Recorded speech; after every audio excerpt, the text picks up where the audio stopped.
Hi, this is Sean Robert, together with Amos and Suhail, and we'll first be looking into the tools that we have used. Alright, so as to what tools we used, we actually went through a small list, to be honest. We used, of course, basic commands like ifconfig to change our IP address to be within the same subnet IP. And then we also use nmap to actually browse for what IP address the server is using, what port is open, to see whether HTTP is open. We use SQL map to actually dump the whole database because these two databases, they were actually pretty easy to dump with SQL map. And when we were actually searching through the directory for server 4, we first started out with directory search. And the thing is that it was a very complicated program and we didn't really know how to use it. So we actually found something simpler, which was Directory Buster. But of course, before we used Directory Buster, we tried OWASP-ZAP just on the straight URL, the IP. And what happened is that it said, no, we needed a directory for the website. So we, of course, went to Directory Buster, we ran it, and then we realized that it took forever. So we basically just ran it, we went down, we drank coffee, and we came back. Then after we got the directory, we used OWASP-ZAP, and that's when we were able to get the get and post forms from the directory, and then from there we can use SQL map. So in terms of the tools used, definitely we have limited ourselves to a small variety. However, I would say that our penetration testing was largely successful because for server 1 we were able to get access into the Windows shell and also the full access to the SQL database. Whereas for server 4, we are also able to get full access into the SQL database. So currently we're actually penetration testing server 1, and it's a VM, and as you can see, there's an administrator password and login, and we do not know the login at all. So now what's going to happen is that Suhail's going to move over to the Kali Linux, and we're going to open a terminal. So what we're actually going to do is that we're actually going to find out the IP address of our Kali Linux machine, which is 192.168.3.0 and 129. And so the thing about it is that these two virtual machines are actually set up in an NAT configuration, network configuration, so they should all be within the same network and subnet mask. Alright, he finally finished typing a single IP address. Now we can actually see all the IP addresses inside the network. Alright, so here we actually have the IP address of our server, our Kali Linux machine. That's the IP address of the default gateway. And lastly, we have the IP address of server 1, since all of these are the only machines on the network. So now our dear Suhail is going to do a full nmap of the server 1. Insert elevator music here.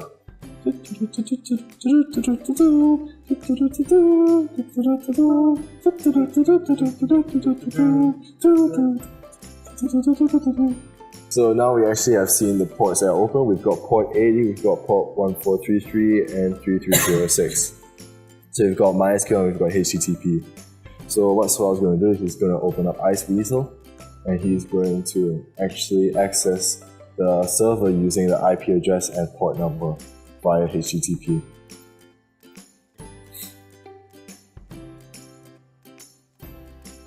Alright, so now we are in. And so this is the default login page that you actually see when you log in. And now we're actually going to do a bit of an SQL injection. What we're going to do is that we're going to set it such that, because it's a select string, so what this basically does is that it selects where the username is equal to PPP, which hopefully, actually there is, even if there is a user named PPP or not, it says or 0 equals to 0. And what that does is that it makes it such that it's always true. Since all 0 equals to 0 is always true, we set that to be the same for the password, and we can submit that form. And now we've actually managed to log in. Right now we're actually in the search guest JSP folder, and there's another form over here. So we're going to do the same basic SQL injection, and we're going to submit. And we actually have the guest information that we should not be able to see, but we just did. So yeah, that's cool. As of currently, the JSP form is actually using a get method. And what that is that is perfect, because now we can actually copy the get method. We can actually copy the URL along with the get method and use SQL map to actually dump the database. So what we're going to do is that we have SQL map -u stands for URL, and then moving on, we actually just insert the get that we want, and then we just dump. We say that we want to dump the whole SQL database. So execute, and script running, and there you go. We actually have the database. We've got the Quay room table, alright. Then afterwards we've got the guest table with all the guest information. Yeah. And lastly, we actually have the staff login table.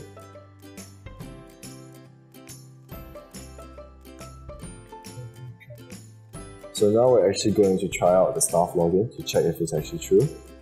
And so I was going to go into the admin login. I'm going to type in the staff username, staff password. That's 0001, and the password is password. And voila, it actually works. So now we're into the staff login page without actually being a member of the website. So now what Suhail is doing is that he's actually SQL mapping the URL again, and he's going to insert into an SQL shell. And what this does is that it allows us to actually execute SQL queries as if we were administrating the database. Oh, see, look, it actually worked. Okay, so now we've actually got the room and also the pricing. So as you can see, we can inject SQL queries into the database using the shell. Alright, so now what we're going to do is that we're actually going to do an OS shell of the SQL map of the URL. And what this allows us to do is that we are actually running a bash shell of the OS right now. And what we're doing is that we're listing the directories of what's on the OS. So common attacks you could do with this is that you could actually create a backdoor, and then from there you can log into the OS if you were to know the commands to create it on the Windows shell. So now it's just going through all the possibilities. Oh, okay, we have the directory out now. And so you can see this is actually all the files that are in the Windows directory. We could probably actually list out the directory, the files that contains the hash passwords, and from there decrypt it. So now that will be the end of the OS shell. Yes. Alright, that should be all for SQL injection. Am I right, my man? Alright. My nigga said that's all. So now we're actually moving on to cross-site scripting. Yeah. If you actually were to go into the add guest, now I'm taking over.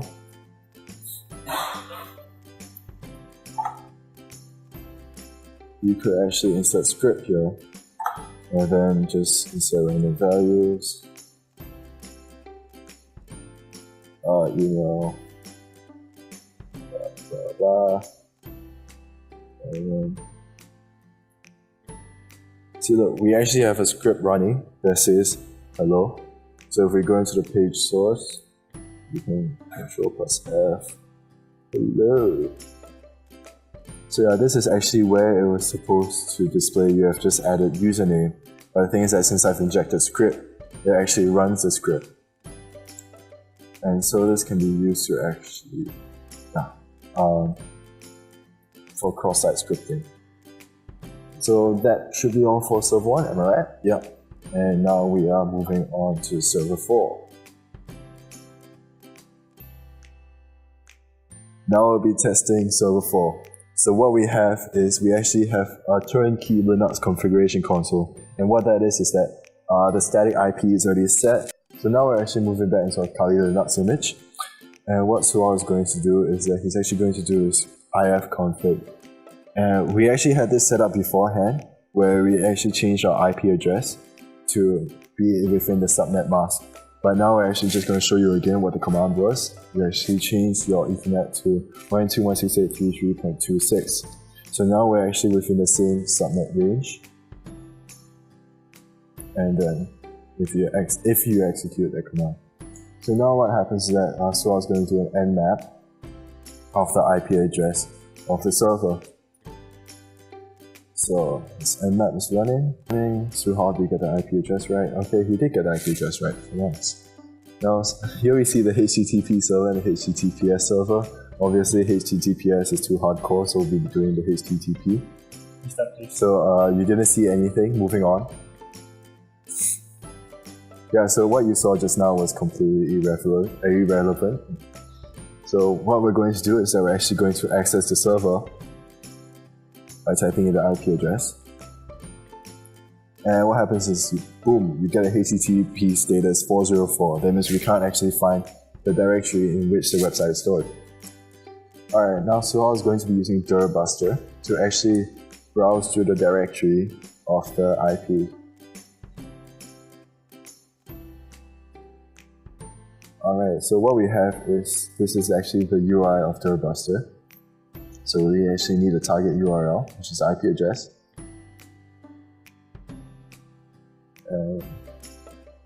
So this is actually, what directory buster does is that it actually uses a dictionary to browse through and see whether that directory exists, and if it does, it's going to print it out.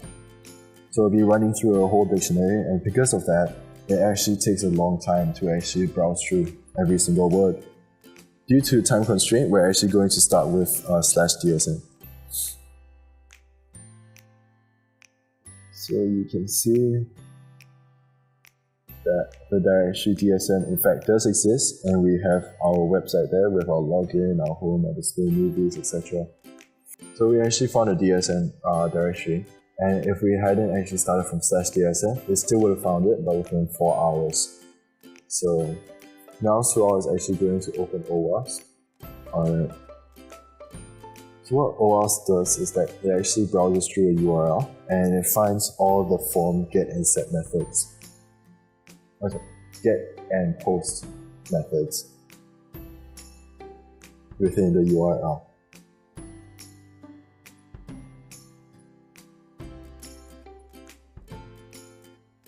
So now we actually have all the get and post methods, and we see that login.html in fact uses a get method.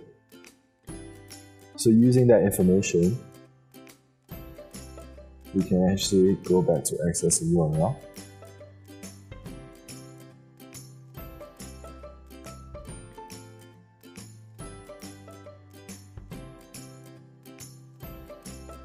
So now we know that signin actually uses get, but the problem is that whenever we enter in values and we will just click login, it's not actually passed in the URL. So we believe that this is because it could be using an MVC format. However, we do know that the name of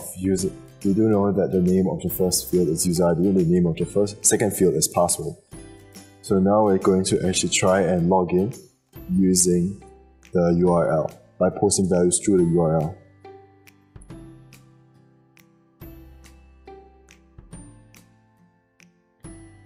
So we pass the same user ID equals to PPP or 0 equals 0 and password equals PPP or 0 equals 0. So if we were to actually run that URL, we still find out that we can in fact log in. So because we realize that we can post values in such a manner, we can now use that for SQL map to actually inject the database.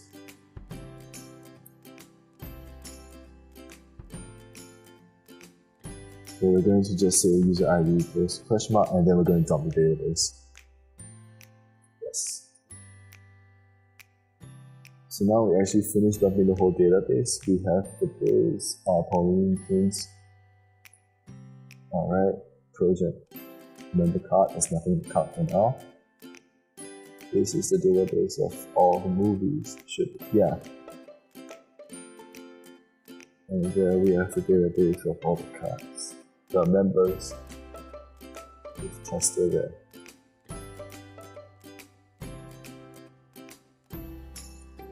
So now we're actually going to insert that skill share, and it does in fact run. So now we can actually remotely enter SQL queries And there you go, we can select the asterisk for members, and we can see the values in the member table. So now we're actually going into the OS shell. And the thing with this is that we have tried playing around, but it seems to be disabled. So that seems to be the limit of how far we can penetrate, as far as how far we have tested. So moving on, lastly, of course, we still have we still have cross-site scripting.